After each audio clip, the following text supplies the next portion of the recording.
अस्सलाम वालेकुम नाज़रीन, आप देख रहे हैं स्टेट क्राफ्ट और मैं हूं Syed Muzammil Shah. Shanghai Cooperation Organisation का 23वां सरबराही इजलास पाकिस्तान ने सक्सेसफुली होस्ट किया और उस पर भारतीय वज़ीर ख़ारजा की तरफ से भी पाकिस्तान को आज मुबारकबाद दी गई। और इस्लामाबाद में इन तमाम कंट्रीज़ के डेलीगेशंस आज मौजूद रहे, जिसको ख़ासा अहमियत का हामिल इसलिए कहा जाता है कि अगर SCO की ऑर्गेनाइजेशन का अगर हम स्ट्रक्चर डिस्कस करें तो दुनिया का 24% जो एरिया है वो इन कंट्रीज़ पर कंप्राइज्ड है।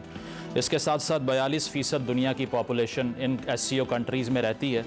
23% दुनिया का GDP इन कंट्रीज़ पर कंप्राइज्ड है। तो ये सारा कुछ इंडिकेट करता है कि एक ग्लोबल फ्रेमवर्क UN के साथ जो रहता है तमाम ममालिक का, उसके अलावा रीजनल कोऑपरेशन की भी एक उम्मीद इस खित्ते में आगे बढ़ रही है। क्योंकि कहा यही जाता है कि सार्क की तरह की जो ऑर्गेनाइजेशंस हैं, चूँकि उसमें बायलैटरल इशूज़ इतने गंभीर हो जाते हैं कि मामलात आगे नहीं बढ़ सकते, कोई पैक्ट साइन नहीं हो सकते जो इफेक्टिव हों, तो इसलिए शायद SCO ही वो प्लेटफॉर्म है जिससे रीजनल कोऑपरेशन का आगाज़ हो सके। और साथ साथ ये भी कहा जाता है कि जो वेस्टर्न रिस्पांस है वो खासा स्केप्टिक होता है SCO को लेकर। तो इन तमाम मौज़ूआत पर हम डिस्कशन का आज आगाज़ करते हैं। स्टूडियोज़ में शाहिद साहब हमारे साथ मौजूद हैं, बैनुल-अक़वामी अमूर के माहिर हैं। इसके साथ साथ अली सरवर नकवी साहब ज्वाइन कर रहे हैं, साबिक सफ़ीर हैं। रज़ा रूमी साहब सीनियर सहाफ़ी तज़िया निगार हमारे साथ मौजूद होंगे। आप तीनों का बहुत बहुत शुक्रिया। उस्मान साहब, आपसे आगाज़ करना चाहूँगा। सबसे पहले तो SCO की जो सिग्निफिकेंस है इस पर ख़ासी डिबेट होती है, क्योंकि ये सिम्बॉलिक चीज़ें भी होती हैं। आज जिस तरह से हमने देखा आलामिया जो साइन हुआ है, अब इसमें WTO पर भी हम देख रहे हैं कुछ क्रिटिक था कि एक तरफा पाबंदियाँ, सैंक्शंस नहीं लगनी चाहिए। आपको क्या लगता है कि रीजनल कोऑपरेशन के लिए कितना बड़ा स्टेप है countries like Pakistan, India, Kazakhstan या फिर जो सेंट्रल एशियन स्टेट्स हैं उनके लिए? मेरे ख्याल में इसकी डेफिनेटली बहुत बड़ी सिग्निफिकेंस है। लेकिन अगर WTO की बात करें तो मेरे ख्याल में इस पैराडाइम को अल्टर करने का कोई मैकेनिज़्म जो है वो SCO के पास नहीं है। और मेरे ख्याल में की टेकअवेज़ अगर मैं समझूं इस सारे जो उनकी जॉइंट डिक्लेरेशन आया तो उसमें से वो सबसे बड़ा मैसेज जो है वो वेस्ट को यही दे रहे हैं। अगर हम देखें तो इसको हमें लार्जर लेवल के ऊपर सिक्योरिटी पैराडाइम के अंदर देखना पड़ेगा, जिसमें गज़ा के क्राइसिस और यूक्रेन के हवाले से हम इस चीज़ को डाइसेक्ट कर सकते हैं। क्योंकि जो यकतरफा तजारती पाबंदियाँ किन पे लगी हुई हैं, अगर हम देखें तो SCO के 2 मेंबर स्टेट हैं यहाँ के ऊपर स्विफ्ट सिस्टम के अंदर से उन्होंने रशिया को बाहर निकाल दिया हुआ है, और दूसरी तरफ हम देखते हैं कि ईरान के ऊपर एक सैंक्शन रजीम जो है वो प्रॉपर तौर पे इम्पोज है। तो मेरे ख्याल में एक वेंटिलेशन है पाकिस्तान, ना सिर्फ पाकिस्तान के हवाले से बल्कि डिप्लोमेटिक आइसोलेशन ईरान की भी इसके अंदर काफ़ी हद तक ख़त्म होती नज़र आती है। और जिस तरीके से सफारती सतह पर आलमी तन्हाई का शिकार है रूस, उसके बड़े लेवल का जो डेलीगेशन यहाँ के ऊपर मदऊ किया गया था, मेरे ख्याल में उनके लिए भी ये एक रिससिटेशन है। ठीक, अली साहब, इसके अलावा आपकी तरफ आता हूँ। जिस तरह उस्मान साहब भी कह रहे हैं कि अब इसमें रशिया भी मौजूद है, ईरान भी मौजूद है। ये 2 कंट्रीज़ वो हैं जो कि 2 ग्लोबल कॉन्फ्लिक्ट में कहीं ना कहीं इन्वॉल्व हैं। अब रशिया यूक्रेन वॉर की मिसाल ले लें या फिर इसराइल पैलेस्तीन वॉर में ईरानियन रोल की मिसाल ले लें, तो आपको लगता है कि ये जो आज कॉन्फ्रेंस का एलामिया सामने आया है, इसमें कुछ ना कुछ एक्सपेक्ट किया जा रहा था कि वो इश्यूज़ भी रेज़ किए जाएंगे, या जिस तरह से कहा जाता है कि बायलैटरल अफेयर्स का ये प्लेटफॉर्म नहीं है, that's why Pakistan did not take up those things जो कि वो जनरली करता रहता है, और हिंदुस्तान भी इसी तरह से? जी अली साहब। मुझसे कह रहे हैं? जी जी, आपसे। या देखिए, बात यह है कि SCO का जो फोरम है, आपको आवाज आ रही है? जी जी, आप कंटिन्यू कीजिए। SCO का जो फोरम है वो बेसिकली 3 इश्यूज के ऊपर इन्होंने SCO को बनाया था, और उसके मकासद 3 हैं। एक टेररिज्म, दूसरे एक्सट्रीमिज्म, और तीसरे सेपरेटिज्म। ये दीज वर द 3 प्रिंसिपल्स कि ये ऑर्गेनाइजेशन इन सारे मसलों को टैकल करेगी और कलेक्टिव एक्शन लेगी। सही। तो इसके बाद जब SCO एक्सपैंड किया, यानी 2017 में पाकिस्तान भारत मेंबर हुए, 23 में ईरान हुआ, 24 में बेलारूस हुआ, तो ये जब एक्सपैंड हुआ तो इसमें एक इकोनॉमिक कोऑपरेशन की बातें हुई, और ये कहा गया कि नाउ इसमें रीजनल कनेक्टिविटी होगी, सही, और इकोनॉमिक कोऑपरेशन होगा। तो इस पस मंजर में जो सियासी मसले हैं, जैसे रूस और यूक्रेन की जंग है और गाजा की कॉन्फ्लिक्ट है, ये चीजें ये इसमें नहीं आती हैं। इसलिए जो एलामिया है उसमें इन चीजों का जिक्र नहीं है। ठीक। और इसलिए अब इसी पे यानी कि लोगों ने अपने स्टेटमेंट्स में इन इश्यूज पे अपने व्यूज, अपना मौक़िफ़ बताया है, लेकिन एलामिया में ये चीज़ नहीं आती है। ठीक है। रज़ा रूमी साहब, आपकी तरफ आऊँगा। जिस तरह से अली साहब कह रहे हैं कि ये पॉलिटिकल प्लेटफॉर्म उस तरह से नहीं है कि हम देखें कि सियासी इश्यूज़ को रेज़ किया जाए, बट जयशंकर साहब की अगर हम बात करें तो कहीं ना कहीं उन्होंने ये जिक्र कर दिया, इन्वेंडो कह सकते हैं बेशक इसको, कि क्रॉस बॉर्डर टेररिस्ट एक्टिविटीज़ जब तक हो रही हैं तो ट्रेड को इनकरेजमेंट नहीं मिल सकती। आपको लगता है कि जिस तरह से दीगर बहुत से प्लेटफॉर्म्स इतने इफेक्टिव इसीलिए नहीं रहे कि बायलैटरल इश्यूज़ रिजॉल्व नहीं हो सके, SCO भी कहीं ना कहीं ये चैलेंज फेस करेगी, स्पेसिफिकली फ्रॉम द सब कॉन्टिनेंट?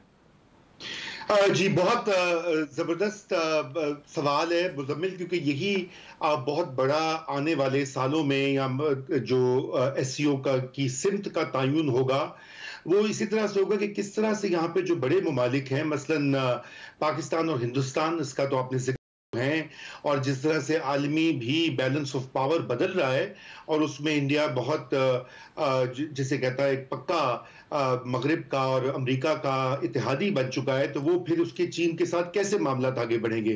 ताहाल हिंदुस्तान और चीन जो दोनों वो प्रैग्मेटिज्म या अमलियत पसंदी का मुजाहिरा कर रहे हैं, वो इंडिया की आपने देखा है कि वो कितनी अहमियत देते हैं इस फोरम को, कि उन्होंने उनके वजीर खारजा आए और ये कि वो बातें तो उन्होंने वही कही हैं जो उसमें कोई नई बात नहीं है, जो कि इंडियन गवर्नमेंट का एक घिसा पिटा मौक़िफ़ है। यही टेररिज्म का इशू उठाना और ये करना वो करना, उसके ऊपर भी बात हो सकती है, लेकिन ये कि वो इसको अहमियत बहुत दे रहे हैं। उसकी वजह ये है कि देखिए मुस्तकबिल जो है दुनिया का, और खुसूसन जो वर्ल्ड इकोनॉमी की जो बदलती हुई हैत है, उसमें हिंदुस्तान और चीन जो है उनका बहुत बड़ा रोल अभी भी है और होगा।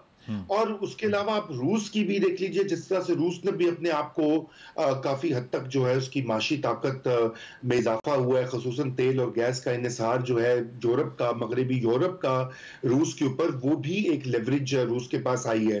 तो इसलिए इस आलमी तनाजुर में मेरे ख्याल से वो सार्क वाला हाल नहीं होगा SCO का, लेकिन चैलेंजेस यकीनन मौजूद हैं। और मैं समझता हूं कि एक बहुत बड़ा चैलेंज हमारे पर्सपेक्टिव से तो अफगानिस्तान का है, जहां पे अभी तक कोई स्टेबिलिटी, अगरचे कि हमने बहुत तकिया किया था अफगान तालिबान पे, पाकिस्तानी हुकूमतों ने और रियासत ने, वो जब तक वहां पे इस्तेहकाम नहीं आता तो वस्ती एशिया के साथ जो पूरा मामला है और रूस का जो इसमें इंटरेस्ट है वो पूरी तरह रियलाइज नहीं होगा जब तक कि वो भी ठीक ना किया जाए। तो इसलिए बायलैटरल ताल्लुकात पर भी काम करने की जरूरत है, लेकिन ये एक ऐसा मल्टीलैटरल फोरम है कि जो इसमें एक किरदार अदा कर सकता है। यकीनन चीन का उसमें एक रोल हो सकता है। जी ठीक है। इस पे उस्मान साहब, जो रज़ा साहब भी बात कर रहे हैं कि टेररिज्म का एक बहुत बड़ा चैलेंज दरपेश है, अफ़गानिस्तान की जो सरजमीन है वो इस तरह की एक्टिविटीज़ में इन्वॉल्व होना, क्योंकि वहाँ से एटम भी ऑपरेट करती है, चीन भी उस पर रेस कर चुका है पहले कि जिनजियांग रीजन में रेडिकल एलिमेंट्स का इस्तेमाल किया गया, उसको कर्टेल करना है अफ़गान गवर्नमेंट को। पाकिस्तान के भी कंसर्न्स हैं विद TTP एज वेल। तो ये सारा कुछ देखते हुए आपको लगता है कि अफ़गान गवर्नमेंट को भी परसुएट करने के लिए या फिर वहाँ स्टेबिलिटी लाने के लिए इस प्लेटफॉर्म का कोई पॉजिटिव यूज़ हो सकता है? जी बिल्कुल, डेफिनेटली। बल्कि SCO जो है उसके लिए अफ़गानिस्तान एक लिटमस टेस्ट है, क्योंकि तरक्की का सारा रास्ता जो है वो गुजर के जाता है काबुल से। अगर हम मौजूदा हालात को देखते हैं इस वक्त है, तो जिस तरीके से दाइश का फनामना दोबारा से यहाँ के ऊपर हम देखते हैं कि मुस्तहकम होता नज़र आता है, और पिछले साल जिस तरीके से उन्होंने एक मुनज़्ज़म टेररिस्ट अटैक किया है मॉस्को के अंदर है, और जिस तरीके से सेपरेटिस्ट मूवमेंट्स हमारे यहाँ हम देख रहे हैं बलूचिस्तान के अंदर मामलात हैं, तो मेरे ख्याल में आज भी SCO सारी सिचुएशन को वो सिक्योरिटी के लेंस से देख रहा है, क्योंकि जिस तरह से इकोनॉमिक डेवलपमेंट की चाइना बात करता है वो उसी सूरत में पॉसिबल है जब कंड्यूसिव एनवायरनमेंट हो, जो कि अनफॉर्चुनेटली यहाँ के ऊपर हमें नहीं नजर आता। लेकिन उस्मान साहब, ये सेंट्रल फीचर होता है ना हर ऑर्गेनाइजेशन का। जैसे यूरोपीय यूनियन बनी, पहले वो कोल एक ऑर्गेनाइजेशन थी जो यूरोप में ट्रेड पे फोकस करती थी, फिर बाद में वो मल्टीलैटरल कोऑपरेशन पे आ गई। इसी तरह UN की अगर बात करें, वो पोस्ट वर्ल्ड वॉर 2 वर्ल्ड में एक जो वेस्टर्न अलायंस है उसके इंटरेस्ट को केटर करने के लिए बनाई गई। अब SCO का फीचर कल को आप कैसा डेवलप होता हुआ देख रहे हैं? Is it going to be a solely economic organisation, या सिक्योरिटी का जो इसका एस्पेक्ट है वो फॉर फ्रंट पे आ जाएगा? जी जी बिल्कुल, डेफिनेटली सिक्योरिटी की एनवायरनमेंट बड़ी अपना कंप्रोमाइज़ रही है। इसी कॉन्टेक्स्ट के अंदर इसे बनाया गया था जब पेरिफेरी के अंदर सिक्योरिटी डिलेमा क्रिएट हो गया था सोवियत यूनियन की डिसइंटीग्रेशन के बाद से है। तो उस चीज़ के हवाले से उन्होंने हमेशा इसे सिक्योरिटी लेंस से देखा, लेकिन 2013 में जब उन्होंने BRE प्रोजेक्ट को लॉन्च किया तो हमने देखा इकनॉमिक डेवलपमेंट के हवाले से वो इस मामले को मिटिगेट करते हुए नज़र आ रहे थे। इस हवाले से मैं यहाँ पर बताना चाहूँगा कि रैट्स एक अपना इसकी कोर बॉडी या ताशकंद में उसका हेड क्वार्टर है, रीजनल एंटी टेररिस्ट स्ट्रक्चर बनाया गया है, और यही चीज़ पाकिस्तान को यहाँ पे बहुत रेलिवेंट करती है, क्योंकि हम टेररिज्म के हवाले से कंसल्टेशन के लिए बहुत ज़्यादा एक्टिव हो सकते हैं यहाँ के ऊपर।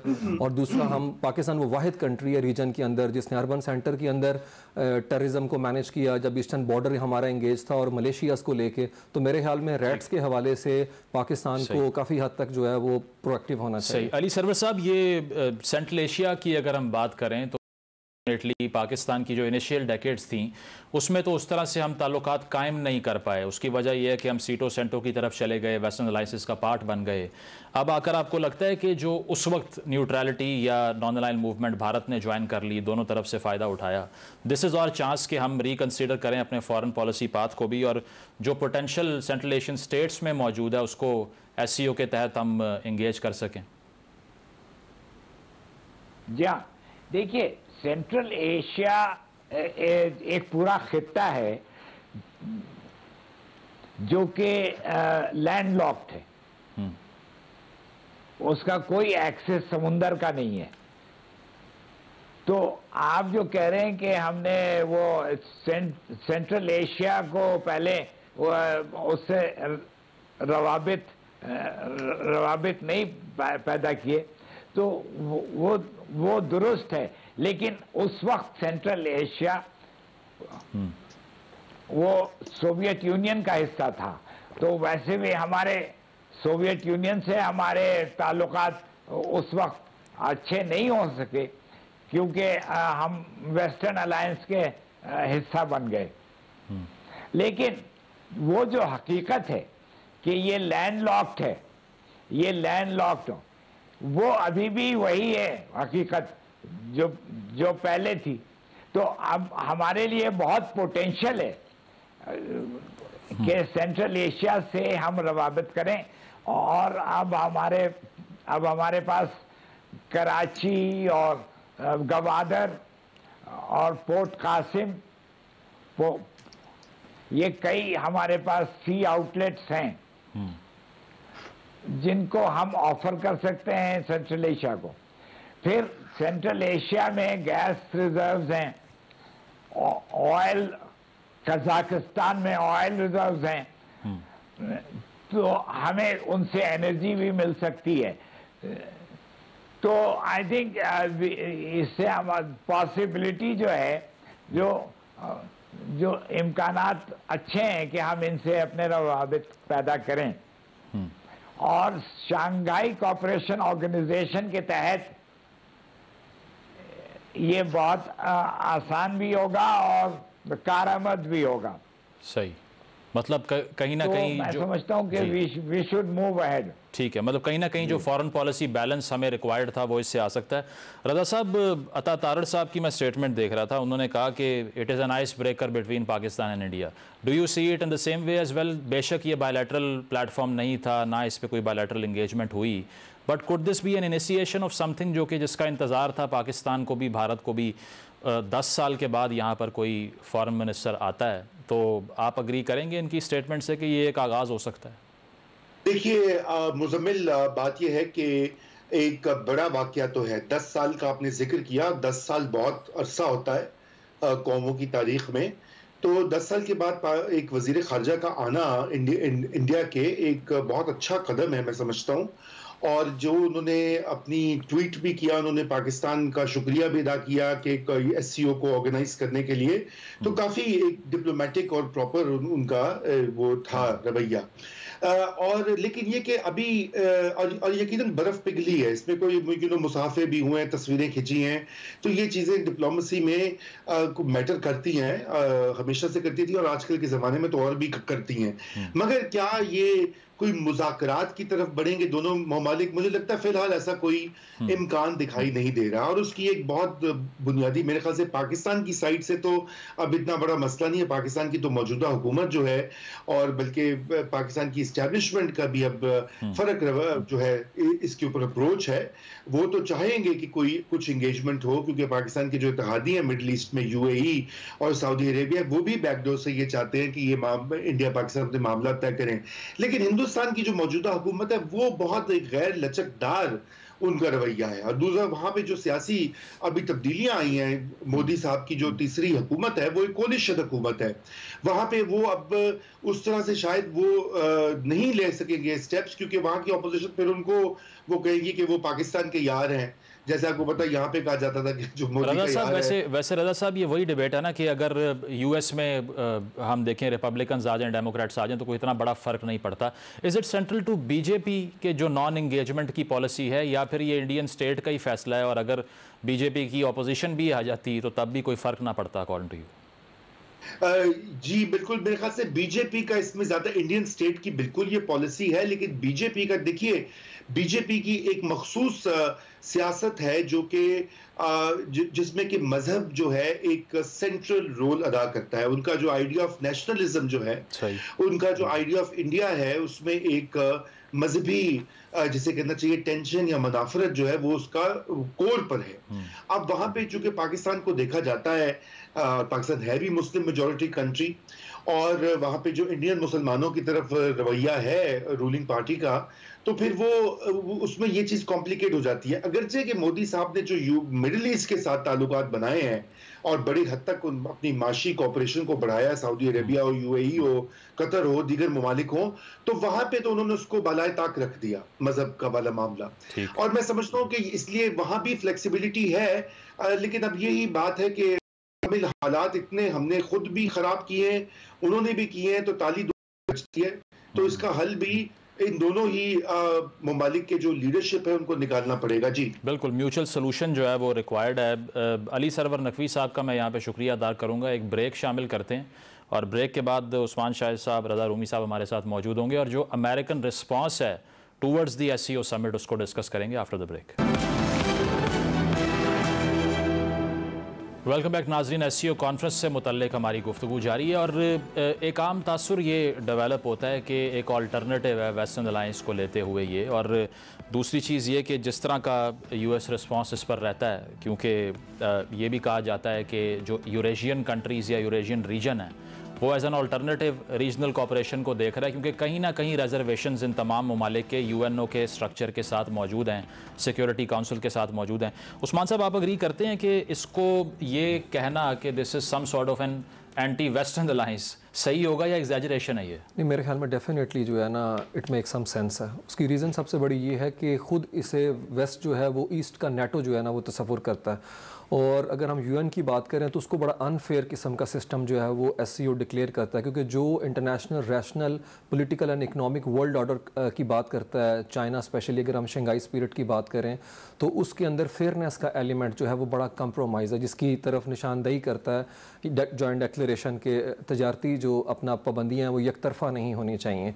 तो मेरे ख्याल में डेफिनेटली इसके अंदर इसको ये हम पेंट कर सकते हैं कि ये जो वेस्ट है उसको अपोज करता है तकरीबन। मैं देख रहा था, बड़ा इंटरेस्टिंग फैक्ट है, 2005 में यूएस ने ऑब्जर्वर स्टेट के लिए अप्लाई किया था, जो रिजेक्ट कर दिया था एससीओ ने।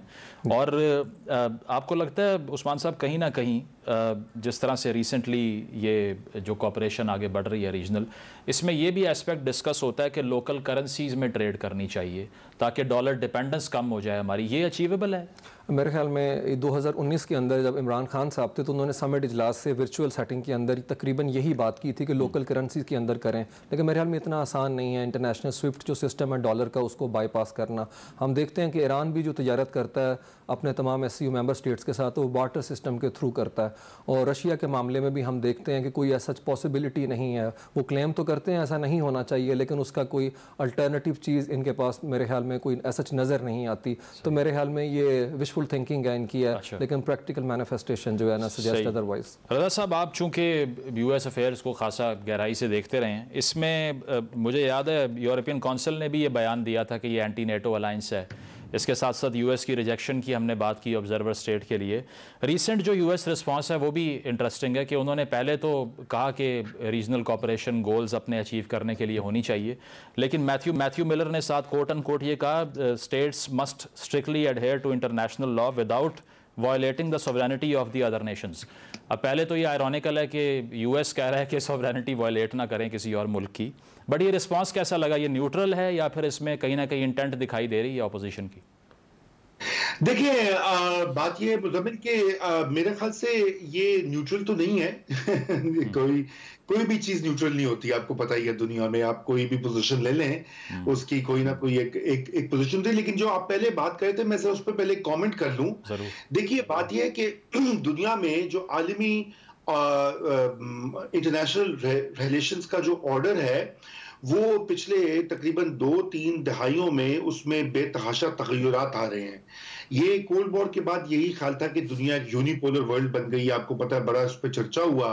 फिर चीन की जो जिसे कहना चाहिए शानदार किस्म की माशी तरक्की, उसने एक नए तरीके से चीन को एक वर्ल्ड पावर के तौर के ऊपर अब उसकी जगह दे दी है। और देखिए, उसमें चीन अगरचे कि नेवी भी बिल्ड कर रहा है, हथियार भी हैं, लेकिन उसकी जो असल है, बुनियाद है, वो एक माशी तरक्की, जिस स्पेक्टेकुलर अंदाज में चीन ने गुर्बत का खात्मा किया और जिस तरह से वो BRI को भी दुनिया भर में वो कर रहा है, तो मुतारिफ कर रहा है। तो अब मामला ये है कि ये चीन, ये जो SCO है, ये चीन का इनिशिएटिव है।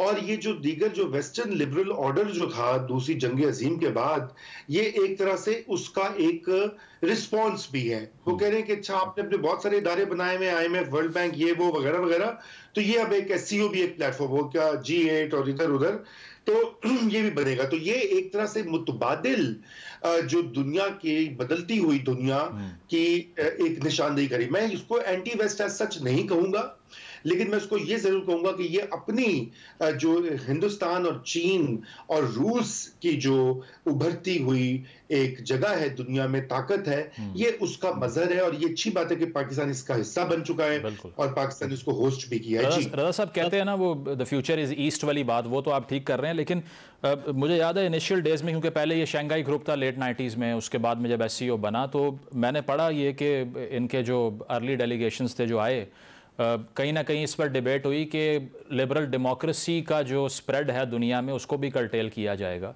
तो ये वर्ल्ड ऑर्डर का भी कोई इसमें कोई सिग्निफिकेंस है कि उसमें भी अल्टरनेटिव के तौर पे ये इन कंट्रीज़ को देखते हैं, या अब आकर ये इतना इवॉल्व हो गया है कि वो रेकनसाइल कर लिया उन्होंने कि सिर्फ ट्रेड पे फोकस करना है, टेररिज्म पे करना है? हाँ, देखिए, बिल्कुल ये वो फोकस उस पर कर रहे हैं, लेकिन आप देखें कि जमहूरियत का जो आइडिया था, मगरबी लिबरल डेमोक्रेसी जिसे कहा जाता है मुज़म्मिल, उसको बहुत ज्यादा ठेस और सेटबैक्स पहुंचे हैं। और वो सेटबैक्स देखिए खुद जी, थैंक्स टू पॉपुलिज्म, आपका बेहतरीन सब्जेक्ट और फेवरेट सब्जेक्ट है। मगर जो कुछ अमेरिका में जिस तरह से हो रहा है जमहूरियत के साथ, अमेरिकी यूनिवर्सिटियों में पाबंदियां लगा दी गई हैं कि स्टूडेंट्स प्रोटेस्ट नहीं कर सकते, गजा के ऊपर कोई क्लासरूम्स के अंदर बात नहीं कर सकते, कुछ ऐसे भी चीजें सामने आई हैं, किताबें बैन हो रही हैं। यूरोप के ममालिक में ऐसा हो रहा है, हमारे पड़ोस हिंदुस्तान में क्या हो रहा है, खुद पाकिस्तान में क्या हो रहा है, तुर्की में क्या हो रहा है। तो दुनिया में एक काउंटर डेमोक्रेसी एक लहर भी है। अब वो क्योंकि जो पहले जो जमहूरियत के नकाइस थे एक तरह से फिक्स नहीं किया गया, उनको समझा नहीं गया, और साथ में ये पॉपुलिज्म का वाला मामला भी आ गया। तो अब ये आप बिल्कुल सही कह रहे हैं कि ये चीन का और रूस का जो तरीकाकार है, जो उनका वर्ल्ड व्यू है, और इंडिया का भी बड़ी हद तक वही, मोदी साहब जो है वो भी वही पुतिन बनना चाहते हैं, या उस तरह की रूल करना चाहते हैं। बांग्लादेश में शेख हसीना को आपने देख ही लिया, 15 साल कैसे ने डंडे के साथ हुकूमत की। तो कौन सी जमहूरियत, कहाँ की जमहूरियत? तो हमारे यहाँ कौन सी जमहूरियत है? तो ये भी एक दुनिया में एक बहुत बड़ा सवाल पैदा हो रहा है। और खुद मगरबी ममालिक जो कि जमहूरियत के अलमबरदार है, वो भी ये कह रहे हैं कि भाई यहाँ तो जमहूरियत जो है वो बिल्कुल उसमें तनज़ुली इतनी आ गई है कि अब कुछ सोचना पड़ेगा मुतबादिल। तो मैं समझता हूँ ये बहुत दिलचस्प वक्त है दुनिया के लिए भी, हमारे खित्ते के लिए भी। लेकिन हमें हमारा फोकस इस पूरे प्लेटफॉर्म से ये नहीं होना चाहिए कि हमने चीन का डंडा कैसे लगाना है पाकिस्तान में, चीन की तरह माशी तरक्की कैसे करनी है, हमने गुर्बत का खात्मा कैसे करना है, इंडिया की तरह ग्रोथ रेट को ऊपर कैसे लेके जाना है, टेक्नोलॉजी और साइंस में एडवांसेस कैसे करने हैं, और रूस से अगर कोई तेल गैस आती है तो कैसे उसको यहां पर लाना है। हमारा ये फोकस होनी चाहिए, इकोनॉमी इकोनॉमी इकोनॉमी। जी सही। उस्मान साहब, ये सेकंड वर्ल्ड वॉर के बाद जिस तरह से ग्लोबल ऑर्डर इवॉल्व किया है, अब बेशक यूएन ने प्रीएम्बल में तो लिख दिया कि ऑल नेशंस आर इक्वल, लेकिन सिक्योरिटी काउंसिल के 5 वीटो पूरी दुनिया के फैसले करते हैं। और इस पे आप ये देख लीजिए, चाहे वो इसराइल के ऊपर सैंक्शन की बात हो, नहीं होने देता यूएस वो भी। ग्लोबल ऑर्डर अब भी उसी लेंस से देखा जा रहा है कि जो एलाइड फोर्सेस थी जो जीत गई दूसरी जंग अजीम में, उन्हीं को फ़ायदा बख्शना है सिर्फ, और बाकी सब रिसीविंग एंड पे होंगे, with the exception of China and Russia. आपको लगता है कि अब उसको भी रिकन्सीडर करने के लिए रीजनलिज्म अगर आगे बढ़ता है तो उससे भी जान छूट जाएगी, जिस तरह WTO की पॉलिसीज़ हैं, IMF की पॉलिसीज़ हैं, या सिक्योरिटी काउंसिल के बाइसेस हैं? जी डेफिनेटली, बिल्कुल। बल्कि 2020 के अंदर ये कम्प्रिहेंसिव जो है डिबेट हो चुकी हुई है कि यूनाइटेड नेशन को अब ओवरहॉलिंग के प्रोसेस में से गुजरना पड़ेगा, तकरीबन अपने 75 साल के बाद है। और जो प्लूरलिज्म ये जिसकी बात करता है, लेकिन अनफॉर्चुनेटली चार्टर जो है उसके अंदर जो है वीटो बिल्डिंग फोर्सेस जो हैं उनकी प्राइमेसी जो है ना, उसको बार बार मेक श्योर किया जाता है।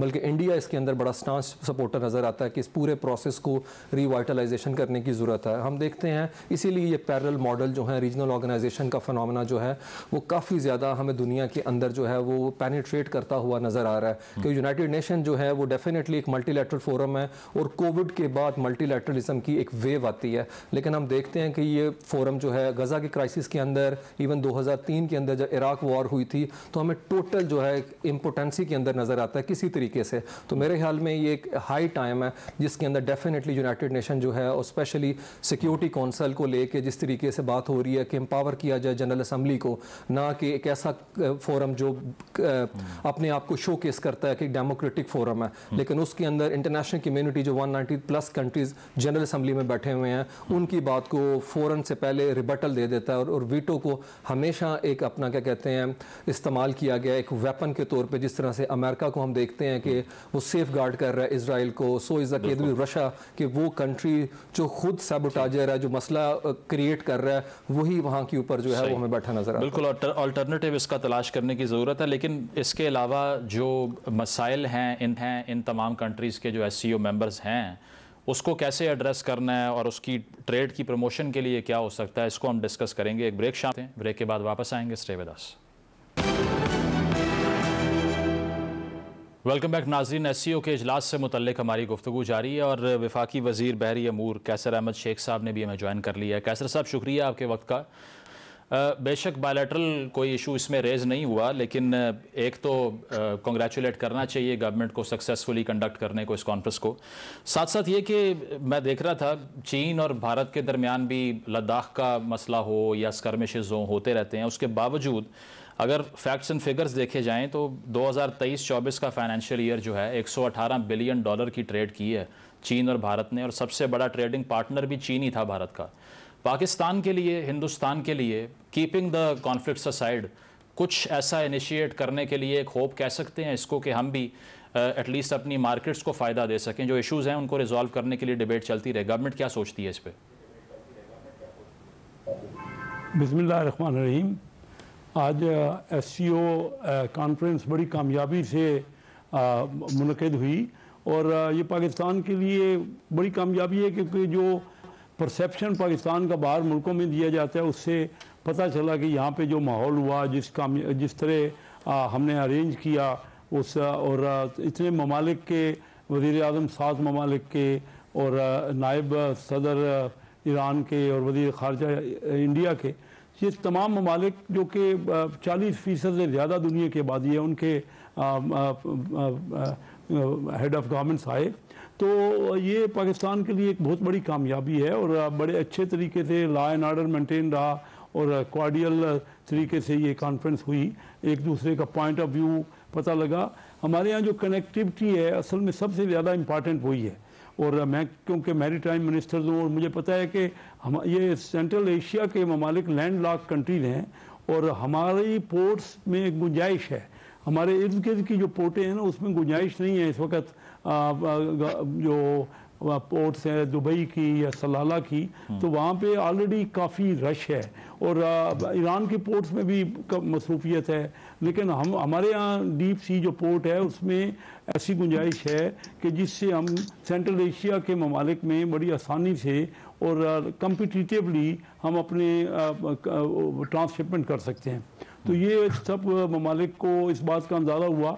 कल मैं जिस टेबल पे कल डिनर का इंतज़ाम किया था वज़ीर आज़म साहब ने, और मैं जिस टेबल पे बैठा था रशिया के पोर्ट्स के बारे में जो उनका रिप्रेजेंटेटिव थे वो थे, और वो भी कह रहे हैं कि हम भी चाह रहे हैं कि आपके पोर्ट से हम इन सेंट्रल एशिया की कंट्रीज़ को अपने गुड्स प्रोवाइड करें। तो ये बड़ा इंटरेस्टिंग है कि मुख्तलिफ दुनिया की पोर्ट्स जो शिपिंग कंपनी है वो हमारे यहाँ देख रही हैं। कैसर साहब एक सवाल, sorry to cut you here, कहता हूँ कैसर साहब मुझे ये बताएं, चूँकि पाकिस्तान ऑब्वियसली वेस्टर्न कंट्रीज़ पे भी कहीं ना कहीं डिपेंडेंट तो है, लेकिन जब बात आती है ईरान से गैस लेने की या टापी मंसूबे की या रूस से तेल लेने की, तो सैंक्शन का जो खौफ है वो ऑब्वियसली हमें बैकफुट पे ले जाता है।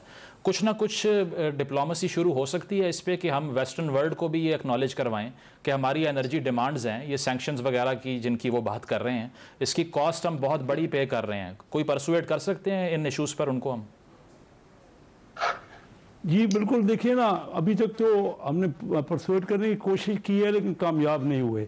लेकिन ईरान देखिए हमारा पड़ोसी मुल्क है और उन ममालिक को भी हम बता सकते हैं कि हमारे यहाँ जो हालात हैं, जिस तरह एनर्जी महंगी हो रही है और हमारा आम आदमी उसको बर्दाश्त नहीं कर रहा, तो हर जगह हम IMF को भी ये एम्फसाइज कर रहे हैं और अमेरिका को भी ये बता रहे हैं कि ईरान से तो उन्होंने गैस पाइपलाइन बहुत अरसा पहले 10 साल पहले अपने बॉर्डर तक बिछा दी, हमारे यहाँ से पाइपलाइन नहीं बिछी। और क्योंकि सैंक्शंस का हमें डर है, आप सही कह रहे हैं कि उसकी वजह, लेकिन हमें बिल्कुल परसू किया भी है और करते भी रहना चाहिए। आप सही कह रहे हैं कि इंडिया और चाइना की आपने मिसाल दी कि इतनी बड़ी ट्रेड उनकी हो रही है, हालांकि उनकी इतनी दोस्ती नहीं है। हम भी क्यों, मुझे तो ये समझ नहीं आती, हम बिजनेसमैन और ख़ास तौर पे आप बताइए कि क्योंकि मैं डॉक्टर महबूब हक साहब के साथ काफ़ी करीब रहा, तो उनका हमेशा कहना था कि रीजनल ट्रेड से आपको फ़ायदा है। हम सार्क ये हमने शुरू किया तो उसमें भी आप इंडिया और पाकिस्तान के टसल की वजह से तमाम मुल्कों में कोई ना कोई आपस में मफाहमत नहीं हो सकी। तो इंडिया इतनी बड़ी ट्रेड चाइना से कर रहा है, उनके तल्लुकात नहीं हैं। हम भी, हमारे साथ न सिर्फ ट्रेड बल्कि इन्वेस्टमेंट भी बहुत ज़्यादा एक दूसरे मुल्कों में हो सकती है। और मैं समझता हूँ कि बर्फ़ पिघलनी शुरू हुई है। ये जो आज फॉरेन मिनिस्टर आए और एक गुफ्तगू शुरू हुई ना, एक टॉक शुरू हुई जिससे कोई ना कोई मामलात मफाहमत में जो दोनों मुल्कों के बेनिफिट में हो। देखिए इस वक्त जो बिलो पॉवर्टी लोग हैं दुनिया में, वो उसका तकरीबन 40-45% ये सब कॉन्टिनेंट में वो गुर्बत की लकीर से नीचे हैं।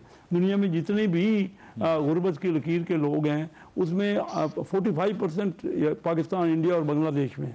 तो हमें आपस में एक दूसरे से तमाम ममालिक से, वज़ीर आज़म साहब ने इसलिए कहा कि ये मॉरल इम्पेरेटिव है, ये सिर्फ एजेंडा गुर्बत के अलावा ये एक रिस्पॉन्सिबिलिटी भी है। रूमी साहब 30 सेकंड्स हैं, आप ये बताइएगा कि अगर हम ईरान के साथ या रूस के साथ एनर्जी डिमांड्स पे एंगेज करते हैं, how would the west receive it? देखिए, वेस्ट रिसीव तो नहीं अच्छा करेगा, लेकिन बात यह कि वेस्ट को हमें अपने मफादात देखने चाहिए। मुजम्मिल, हम उस अब स्टेज पे पहुंचे हुए हैं।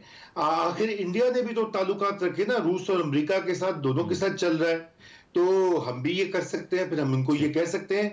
देखिए, हमारे यहाँ सफारतकारी और अगर हमारे मुल्क में मसला ये है कि कोई स्टेबिलिटी तो आती नहीं है, जिस तरह से वो हर वक्त यहाँ पे खेल तमाशा लड़ाई झगड़ा जारी, पॉलिसी साजी का वक्त ही नहीं मिलता हुकूमतों को। जो भी हो रहा है, अभी कल से एक और मामला स्टार्ट हो जाएगा, तो इसके ऊपर सोच विचार की जरूरत है। बहरहाल एनीवे ये हमें उम्मीद करनी चाहिए कि ये एक आगाज हुआ है और हमें इसको आगे बढ़ाना चाहिए। उस्मान साहब, वन लाइनर फॉर यू, आपको लगता है पॉसिबल है ईरान और रूस से एंगेज करना ट्रेड टर्म्स में पाकिस्तान के लिए? जी मेरे ख्याल में डेफिनेटली है, लेकिन फिर वो क्वेश्चन वही आ जाता है कि जिस तरीके से इंटरनेशनल डायनामिक्स हैं उनको हम किसी सूरत के अंदर भी जो है ओवरलुक नहीं कर सकते, और अफगानिस्तान का मसला जो है जब तक वो रिजॉल्व नहीं होता मेरे ख्याल में इट्स मुश्किल है। बहुत शुक्रिया उस्मान शाहिद साहब, रज़ा रूमी साहब और शेख साहब मौजूद थे। एक ब्रेक शामिल करेंगे, ब्रेक के बाद वापस आते हैं। Stay with us.